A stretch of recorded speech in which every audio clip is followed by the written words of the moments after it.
काय झालं हे फार झालं। वो टप्पू का फोन आया था मेरे मोबाइल पे, बोला कि जहाँ भी हो तुरंत घर पर चले आओ। क्या हुआ क्या?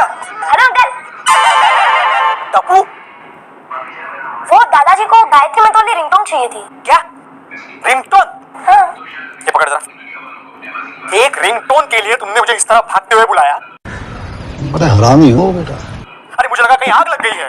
इस तरह भागते नहीं बुलाता तो आप आते क्या? Keep writing. I don't need no help, I don't need opinions, so don't waste my time then. I just been living online.